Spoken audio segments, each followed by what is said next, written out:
Com autoridade, Vila Nova goleia Ferroviário e reassume segundo lugar no grupo da Série C. Sem vencer a 8 partidas e na lanterna, Goiás luta contra rótulo de virtual rebaixado e lateral projeta início de arrancada.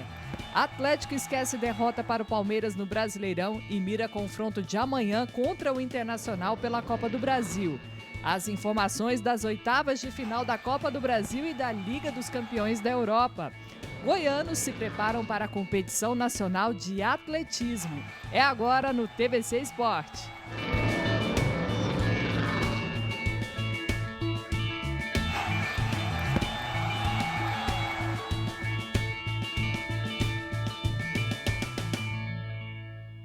Olá, boa noite para você, seja muito bem-vindo ao TBC Esporte. A gente abraça também a audiência da TV Alegro em conjunto conosco, assim como a Rádio Brasil Central AM 1270 e também a Rádio Brasil Central FM 90,1, todo mundo ligadinho aqui na audiência, junto com a gente. O WhatsApp para você já interagir durante esse programa inteiro é o 992298580 e eu agora mostro para vocês o timaço de comentaristas, meus meninos que estão aqui na noite dessa terça-feira. Evandro Gomes, que saudade de você. Oh, quanto tempo, né, Thaís? Desde sexta? Desde sexta, boa fez noite. Falta. Boa noite a todos. Daniel, Vitor, boa noite, um abraço à minha nobre família goiana. Grande vitória do Vila ontem à noite, melhor do que a vitória talvez. O futebol apresentado pelo meia Alain Mineiro, que voltou com tudo ontem.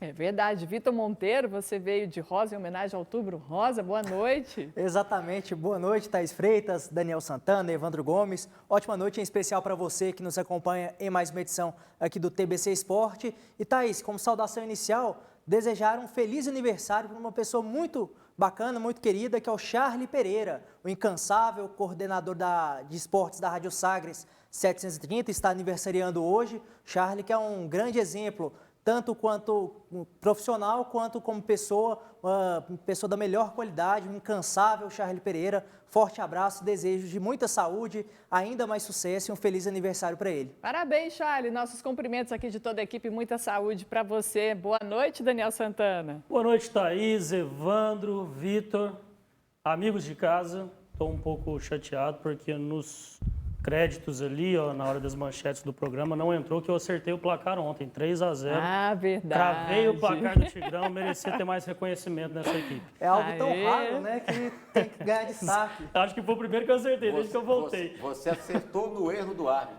No erro do árbitro. Mas, brincadeiras à parte, uma boa noite para todos vocês. Faço aqui das palavras do Vitor as minhas, o meu cumprimento ao Charlinho, companheiro, colega de profissão, já trabalhei junto com ele também, em televisão, que ele tenha muitos anos de vida, muitas felicidades e lembrar sempre do Zé Pereira, saudoso Zé Pereira, pai do Charlie, que foi a primeira pessoa com a qual, dentro do Serra Dourada, eu tive contato à parte interna de uma rádio. Ele fez questão da primeira vez que eu entrei na cabine da Rádio 730, na época, hoje Rádio Sagres, e ele me mostrar todos os equipamentos que lá estavam, explicar um por um o que era antes de eu entrar, antes de eu começar realmente a trabalhar com essa profissão. Então, uma pessoa saudosa e deixo aqui meus cumprimentos para o Charlinho, filho desse gênio do rádio goiano. Já me permita então, porque eu já fui furado pelo Vitor e pelo Daniel, tinha guardado para daqui a pouco esse abraço para o Charlie. O Charlie foi meu aluno aqui na Rádio Brasil Central, no Scred de Ouro, nos anos 90, e hoje é meu professor. Olha só. É meu chefe no Sistema Sagres de Comunicação. Menino bom, profissional absolutamente competente, né, e tem feito um trabalho assim de forma brilhante, dá espaço para os novos talentos do rádio, quantos e quantos, o Vitor é das mãos do Charlie, né, e tantos outros revelados por esta extraordinária figura do Charlie Pereira, um grande companheiro acima de chefe, um cara humilde que estava cumprindo, hoje certamente comemorando com a Luciana, com o João Francisco, com o Eduardo e com a Natália, que são os filhos dele, a Luciana e a esposa. Então, um abraço também para o senhor Oswaldo Alves, pai do Virley Alves, o rei dessa parte de técnica de rádio. Tá bom, gente, vamos lá. O primeiro assunto do dia é o Vila Nova. Afinal de contas, o Tigrão venceu bem ontem o Ferroviário no Estádio Onésio Brasileiro Alvarenga e reassumiu a vice-liderança do Grupo A. Vamos ver como foi. O Tigrão saiu na frente logo aos 2 minutos, quando Rodrigo Alves cruzou o rasteiro da direita e Thales completou de canhota.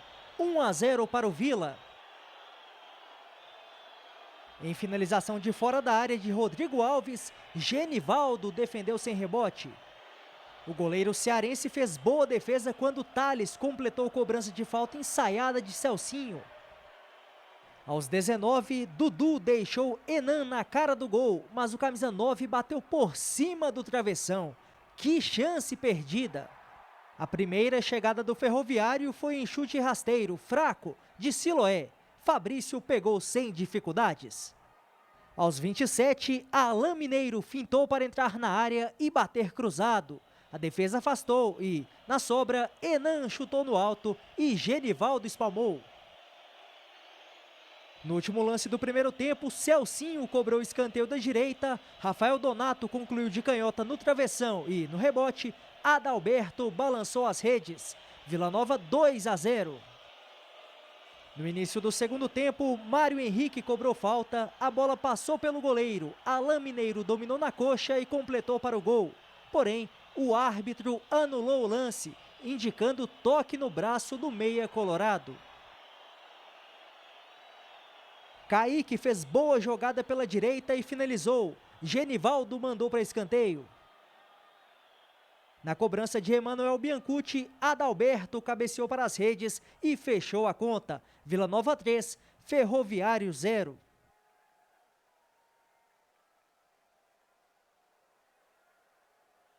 Ainda houve tempo, nos acréscimos, para Rafael Lucas arrancar e arriscar por cobertura, mandando pertinho do travessão.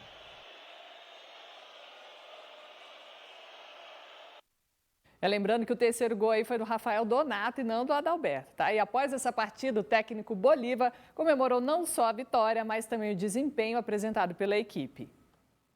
Muito boa, uma partida impecável. Alguns erros ofensivamente para tomar aquela última decisão, né? Porque o placar dos 3-0 acabou ficando barato, porque a gente acabou criando situações para poder fazer um placar mais elástico. Mas eu acho que está de bom tamanho pelo que a equipe produziu, por tudo que foi trabalhado durante a semana. Eu tinha frisado para os atletas da importância dessa vitória. E agora a gente já pensando também no próximo adversário, mais uma vitória nos encaminha muito bem essa classificação. Então, temos que manter esse foco, né? Estou muito feliz pela obediência que os atletas vêm tendo. Atletas todos focados em busca de um objetivo, sabendo que a gente precisa melhorar a cada rodada que passa. Então, estou muito feliz pelo resultado, pela grande vitória. E do Alain também acabou fazendo um grande jogo, como toda a equipe fez. Eu sempre falo para eles que o Vila não tem 11 titulares, né? São todos os jogadores que estão à disposição, são jogadores que foram contratados para serem titulares. E a decisão ela é minha, de poder escolher e colocar os melhores em cada partida. E aí, Bolívar acertou dessa vez? Colocou realmente os melhores? Principalmente você comentou bem a volta do Alain como titular. Por colocar o Alain Mineiro, talvez tenha encontrado o time ideal do Vila. O Vila é o terceiro melhor time do Campeonato Brasileiro, atrás do Santa Cruz e atrás do Brusque. Chega a 24 pontos, está a 6 para matematicamente se classificar em 6 jogos que faltam, alguns aqui dentro, outros fora. O Vila Nova ontem jogou com raiva desse Ferroviário, porque foi o único time que conseguiu fazer 4 gols no time. O Vila tem a melhor defesa da Série C, sofreu apenas 6 gols. E ontem o futebol que o Vila Nova jogou, principalmente na primeira etapa, foi futebol para golear o Ferroviário. Foi futebol envolvente, aquele time que estava assim mesmo. Embora os jogadores não tivessem hora nenhuma afirmado que estavam com raiva do Ferroviário, com a vontade de vingar-se daqueles 4-0, mas a gente sentiu que em campo a vontade era essa, de golear. E goleou, porque o Alain Mineiro fez um gol, 3-0 já é goleada. Sim. O Alain Mineiro fez o gol que daria a devolução dos 4-0 de lá. O gol legal, como a gente mostrou aí. Ontem eu tive a primeira impressão que ele tinha tocado na bola assim como o árbitro. É um lance difícil, que é por isso que o VAR se torna importante. Porque se tivesse o VAR ontem, certamente o gol seria validado. Sim. Porque ele amorteceu a bola na coxa, ela bateu na barriga e entrou. O Alain tinha feito um gol no primeiro tempo, estava impedido, bem anulado. O Alan fez o lançamento para o Rodrigo, que cruzou para o primeiro gol. Quer dizer, uma jogada começou com ele. E ainda não estando no melhor da sua forma física, eu posso adiantar que o Alan Mineiro reorganizou o time do Vila ali do meio para frente também. E foi a melhor partida do Vila Nova ontem, 3-0 para cima do Ferroviário. O time está muitíssimo bem dirigido pelo técnico Bolívar. E eu não tenho a menor dúvida que o Vila vai se classificar com grandes possibilidades de voltar à Série A. Venceu, convenceu, fez uma bela partida, fez um primeiro tempo primoroso. Concordo com praticamente tudo que o Evandro disse. Também acredito muito na classificação do Vila Nova. E quando eu digo classificação, eu estou dizendo acesso. Para mim, classificação mesmo para a próxima fase. O Vila já está classificado. Não vejo possibilidades de, em 6 jogos, o Vila não conseguir somar 6 pontos com o elenco que tem e com os jogos que tem apresentado. É importante também que o time esteja evoluindo, que a gente veja melhoras ao longo do campeonato, com jogadores entrando, se recuperando fisicamente, porque é importante, né, Evandro, que na segunda fase esse time esteja pronto, que ele não chegue no 100% do seu potencial muito cedo, para depois não cair logo nas fases finais, onde vai precisar para realmente chegar ao acesso. Então, esse crescimento também é importante. Ontem eu dizia que o Alan Mineiro, em boas condições físicas, ele é o melhor jogador do Vila e eu acho que ele mostrou isso um pouco, mostrou que voltou talvez para ficar nesse elenco, né? Para ficar nesse time titular, no elenco ele já está. Apesar de eu não achar que o Biancucci estava mal, como muitas pessoas estavam criticando, achando que ele não estava jogando bem, ele fez um jogo ruim, foi o último, mas eu tenho gostado também dele. E aí vai ficar com o Bolívar de ou continuar com a sua ideia de que os dois não podem jogar junto, ou ser mais ousado, às vezes, aproveitar esses últimos 6 jogos, pelo menos para testar, para ver como que o Vila poderia ficar com os 2 jogadores no meio de campo, já que o Vila deve sim se classificar, né? São 6 jogos para preparar o que o Vila realmente precisa, que é vencer na fase final e conquistar o acesso. Vamos ver se o Bolívar vai ter essa ideia aí de colocar os 2 para jogar junto. O grande ponto é que mostra a qualidade do elenco do Vila, no sentido...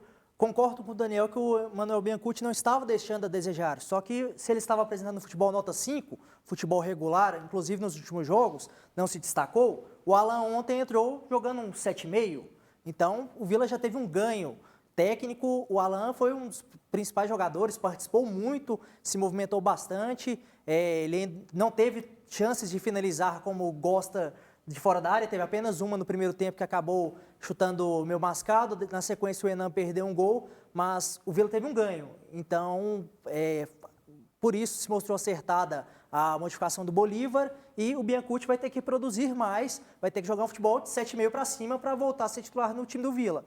Mas o time do Vila, mais uma vez, muito acertado, muito acertadinho. O primeiro tempo do Vila foi excepcional. O Ferroviário teve uma finalização, que foi esse chute fraquinho do Siloé. 14-13 de finalizações foi para o Vila. 14-13. Foi realmente um massacre do Vila, especialmente no primeiro tempo. No segundo tempo, o time do Vila controlou, não precisou fazer tanta força, até porque já pensando um pouquinho no próximo jogo. Domingo tem um jogo muito complicado, muito difícil com o Remo e em seguida com o Santa Cruz. Então o time do Vila tirou um pouco o pé do segundo tempo, mas mesmo assim não foi ameaçado em momento algum. O Vila ontem venceu e convenceu com muitos méritos. E completou um turno, né, de invencibilidade, já são 9 jogos sem perder. Sim, mas eu acrescentaria mais 2 detalhes. Sobre o Alan Mineiro. Gente, aquela jogada que ele fez, tirando aquele zagueiro, que o zagueiro deitou, escorreu, desabou, né? No drible de corpo que ele deu, aquele foi tão bonito quanto um gol. Ele tinha feito uma jogada dessa contra a Napolina. Isso, no Goianão do ano passado. Sim, ele derrubou 2 naquele dia, né? Que o Vila venceu por 3-2 no gol. Agora, aquela jogada dele foi espetacular. E outra coisa, os 2 zagueiros do Vila, espetaculares. O Donato foi o melhor jogador em campo, participou do gol do Adalberto, fez o gol.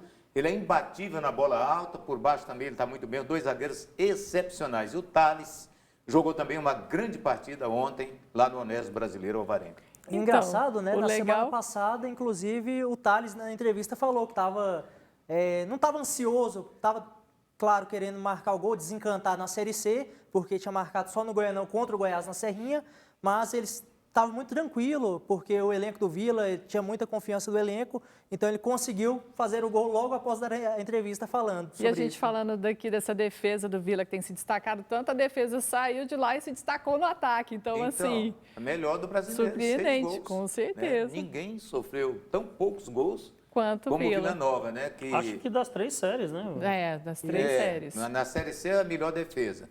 E para você ver, o Vila sofreu 6 gols, 4 do Ferroviário, 2 do Manaus. É verdade. E mais ninguém marcou gol no Vila. E depois desse jogo de ontem, a gente confere agora como é que está a classificação do Grupo A da Série C. A gente vê ali, o Santa Cruz lidera com 27 pontos, o Vila na vice-liderança com 23, seguido do próximo adversário, o Remo, que tem 22. Em quarto lugar, o Ferroviário com 17. Em quinto, Manaus com 17. Em sexto, Jacuipense com 16. Em sétimo, Paysandu com 15. Em oitavo, 13 com 13. Em nono, Botafogo com 11. Em décimo lugar, Imperatriz com 1 pontinho apenas. Próximo adversário é o Remo e depois o Santa Cruz. O Santa Então, Cruz. o Vila tem condições aí de terminar esses 2 jogos, se vencer os 2 jogos matematicamente classificado e ali bem próximo, quase que chegando à liderança do seu grupo, do seu grupo A na Série C. E chama atenção, né, Thaís, só para fechar esse assunto Vila Nova Série C, o equilíbrio que a gente está tendo em relação ao quarto colocado Ferroviário, pro 13, que está ali na beira da zona de rebaixamento, é apenas 4 pontos separando, então muita coisa pode mudar em coisa de 1, 2 rodadas. Quem está no G4 pode ir ele para perto da zona de rebaixamento, então tem muita coisa para acontecer, mas a classificação do Vila está mais do que encaminhada, o Vila vai se classificar com tranquilidade. Digamos que ganhe do Remo. Você tem 3 pontos garantidos contra o Imperatriz, né? Sim. O Imperatriz Já ganhou foi. 1 ponto, empate com o Remo lá em casa. O Imperatriz está numa situação, ele tem 13 jogadores para a partida contra o Santa Cruz no sábado. Estava pedindo até, pelo amor de Deus, que não tem como colocar, é o que tem. Então esse time praticamente ele vai ceder pontos para todo mundo. Agora o assunto é o Goiás, sem vencer a 8 jogos, sendo 7 sob o comando de Anderson Moreira. O Verdão já é tratado por muitas pessoas como virtualmente rebaixado. E o experiente lateral Edilson falou sobre o assunto. Acho que não, acho que nós temos bastante rodadas pela frente. Eu vejo que nosso time, a gente não está conseguindo as vitórias, é muito difícil a gente falar que nosso time está jogando bem, mas eu vejo que a gente está criando, eu vejo que nós temos soluções para que a gente possa melhorar. Eu acho que enquanto a gente tiver esperanças e tiver dentro desse campeonato, a gente tem que remar e se doar, dar a vida pelo Goiás para que a gente possa fazer o melhor e tentar tirar o Goiás dessa situação. Então, enquanto a gente tiver esperanças, a gente vai estar brigando, a gente vai estar lutando para que a gente possa melhorar a cada jogo. A gente, infelizmente, essas rodadas para trás ali, a gente não pode mudar, mas eu acho que tudo a gente tem que servir como lição daqui para frente e tentar tirar o Goiás dessa situação tão difícil. E a respeito da minha saída, eu falei pro professor que a minha posterior direita estava um pouco pesada e eu tinha um risco de lesão se eu continuasse no jogo. Eu já, pela minha experiência, eu conheço bem o meu corpo e sabia que se eu continuasse eu poderia ter esse risco de lesão. E ele me tirou antes que isso acontecesse, então eu vou estar pronto e apto para esse jogo contra o Vasco, que é outra decisão para a gente. E aí, meninos, Edilson pôs a cara, explicou, convenceu. No dia que um jogador de futebol chegar e falar assim no microfone, não, nosso time não tem jeito, aí eu jogo a toalha. O jogador tem sempre que acreditar. Se você não acreditar naquilo que faz, quem vai acreditar? Exatamente. Então, eu acho que o Edilson mandou bem, tem que acreditar. Ainda tem muito jogo pela frente, são muitos 22. jogos. Você tem ainda 4 nesse primeiro turno, e mais 19 no outro turno. São 23 jogos, não é isso? Não, 3 que faltam. 22. São 3 que faltam agora para fechar o turno. Mais 19 são 22 jogos, 66 pontos. O Goiás tem 11. Ele precisaria de mais 34, digamos que 32. Dá conta de fazer? Bom, a matemática lhe permite pensar assim. Agora, se o time tem qualidade, tem que mostrar em campo. Pelo jeito, no momento, o torcedor está totalmente desconfiado da possibilidade de uma manutenção na Série A. Mas tem muito tempo para uma reação e a gente tem que ser otimista. Edilson, está devendo, na opinião de alguém? Para mim está devendo, assim como todo o elenco do Goiás. Não tem nenhum jogador no Goiás, talvez com exceção do Tadeu, que esteja se apresentando no nível que se espera desses jogadores, pelo menos pelo que eles foram contratados. Acredito que a gente tem que ver pelos dois lados. Eu acho que o elenco tem que ter o otimismo e realmente tem tempo para se recuperar, mas existe um imediatismo para que soluções sejam tomadas e encontradas pelo Anderson Moreira. Porque o campeonato vai se alongando, e aí eu me lembro de uma frase do Rogério Ceni, num ano, eu não vou lembrar o ano, mas um ano que o São Paulo quase caiu, esteve muito ruim, que ele falava justamente isso. Ele falou, olha, a gente acha que não pode piorar, mas piora. A coisa piora. E é o que está acontecendo no Goiás. A gente acha que não pode piorar, que daí, do fundo do poço, só tem melhora, mas não é isso que a gente vem observando. O Goiás vem de um empate contra o Botafogo, de um empate por 1-1, um empate por 0-0 contra o Bahia. É o 0-0 com o Botafogo, 1-1 com o Bahia. 0-0 com o Botafogo, depois 1-1 com o Bahia, e agora leva de 2 do Bragantino. Então a coisa está piorando, né? O que o Anderson disse ontem sobre a gente não vê essa evolução no time que ele vê, realmente a gente não vê e os números não mostram, não tem mostrado isso. Então, eu vejo que passa por uma solução, por uma reformulação, por alguma coisa que o Anderson faça diferente. Não acredito que se o Anderson entrar da mesma forma que tem entrado, com os mesmos jogadores, do mesmo jeito, que o Goiás vai ter alguma mudança. Eu esperava ver já durante essa semana alguma movimentação, ou saída de alguns jogadores e entrada de outros, ou contratações, isso não aconteceu.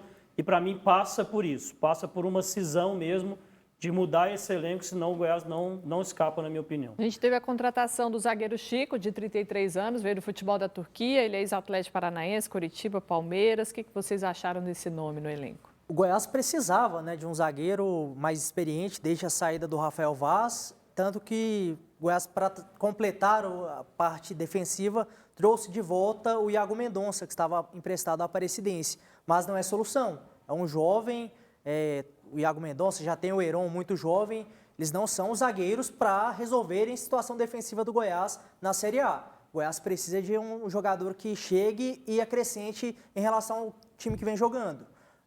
O David Duarte é um zagueiro que me agrada muito, mas ele e Fábio Sanches não estão resolvendo. Então, acredito que em relação ao que o Goiás tem, agrega, mas não acho que seja suficiente. O Goiás precisa se reforçar mais, especialmente ali no sistema defensivo, porque a defesa do Goiás, pelo terceiro ano consecutivo, segue sendo uma peneira. Gostou do nome do Chico, Evandro? Tinha uma dupla de zaga no Atlético do Paraná, que era Chico e Mané. No futebol de hoje, os meninos com os nomes tudo diferentes, né? Só nome composto, né? Chico e Mané. Agora, o Mané, esse Manuel que está no Cruzeiro, Sim. jogava os dois lá. E ele joga de volante também. Também, polivalente. Embora esteja parado há algum tempo, mas é um jogador que tem uma experiência muito grande, rodado, jogou no Palmeiras, né? Sim. Atlético do Paraná, na fase boa. Então a gente tem que ser otimista. O mercado tá custoso para contratar. Contrata um jogador como esse, muita gente ainda fala, jogador que está parado há muito tempo, mas tem que ter a chance para jogar. E ele vai ter, o Goiás está com a contusão do Fábio Sanches, Sim. só ficou o Heron. Né?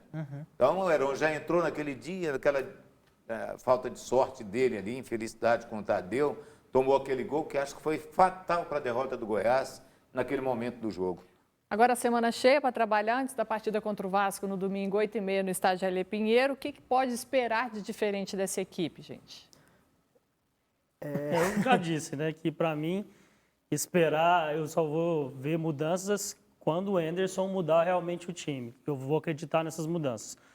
Acho que o Chico é uma boa contratação, o Goiás precisa mesmo de um zagueiro experiente, mas mudanças mesmo, achar que o Goiás vai entrar e vai jogar diferente, ou que os jogadores vão ter mais vontades, isso eu não acredito, não acho que vai mudar muita coisa não, Thaís. Mas eu espero que pelo menos mais vontade tenham, né? Porque o jogo contra o Bragantino, o segundo gol do Bragantino foi absurda a postura da defesa do Goiás. O Claudinho recebeu pela ponta esquerda, foi puxando para o meio e a defesa abriu. Faltou colocar um tapete para o Claudinho ir passando, destilando toda a sua qualidade. É um baita jogador, mas a tranquilidade, a morosidade da defesa do Goiás é assustadora. E com o Enderson a situação só piorou. O time parece que ficou ainda mais sem alma. Thaís, eu vou dar uma ideia aqui para o Enderson Moreira.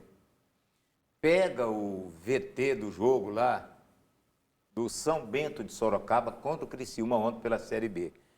São Bento estava desfalcado de 17 jogadores. Ele tinha 3 goleiros para completar os 13 que levou para lá. Sim. Né? Colocou um na linha. Sim. Jogou com o Criciúma, lá em Criciúma o jogo. Sabe quanto é que foi o jogo? 0-0. Os caras morderam. Estavam com raiva. E o detalhe é que o São Bento é lanterna, né, do grupo B. Mostra isso para ver como o futebol tudo é possível. Com certeza. Não existe nada impossível em futebol. Quando você pensa que está derrotado, você acaba sendo derrotado. Mas quando você tem aquela condição de imaginar que é possível, você acaba vencendo. Então, assim, o Goiás está com um time que não corresponde dentro de campo, mas penso que é uma questão de tempo. Encaixando 2 vitórias aí, pode subir. Tem que ser otimista. Hora de abraçar nossa audiência, agradecendo aqui ao Albertino de Nerópolis, o Ronaldo Alves, o Reginaldo da Ceasa. E tem uma pergunta aqui. Boa noite, me chamo Flávio. Thaís, pergunta para o Evandro se ano que vem o Tadeu, que na minha opinião é um jogador muito bom nesse elenco do Goiás, vai permanecer. Eu acho que se cair para a Série B, o Goiás tem mais a que vendê-lo, né? Para poder aproveitar o bom momento. Ninguém sabe com quantos gols ele vai terminar. O ano passado terminou com mais de 60 gols e foi destaque nacional. Você imagina se não tivesse o Tadeu. Esse ano já começa a aparecer também com a média que chega perto dos 2 gols, né? O Goiás é a defesa mais vazada do campeonato até agora. E a última, antes de chamar o intervalo, boa noite a todos. Me chamo Cleiton Máximo, moro no Residencial Cátia, em Goiânia. Thaís, pergunta para os seus meninos se já está na hora do Goiás se organizar para a Série B do ano que vem ou ainda podemos sonhar e permanecer na elite. Meninos. Meninos. O mais menino aqui é o Evandro. Não, eu tenho batido muito nessa questão de mudanças no Goiás, do Enderson avaliar mesmo no elenco quem está com vontade ou não, e quem não tiver com vontade tem que sair do time, tem que ir para o banco, tem que se recuperar, tem que treinar em separado, porque a gente não pode enganar o torcedor. Agora, tempo tem sim para se recuperar e nunca, em momento nenhum, o Goiás tem que pensar em planejar a Série B. O Goiás tem que lutar até o último minuto em respeito ao seu torcedor, inclusive, se for rebaixado, mas que seja rebaixado lutando. O que está faltando nesse time do Goiás também é luta. Boa noite, Thaís. Manda um abraço para nós, Isaac do Garavela. Abraçando o Isaac, a gente chama o intervalo e pede para você segurar aí que a gente volta já já.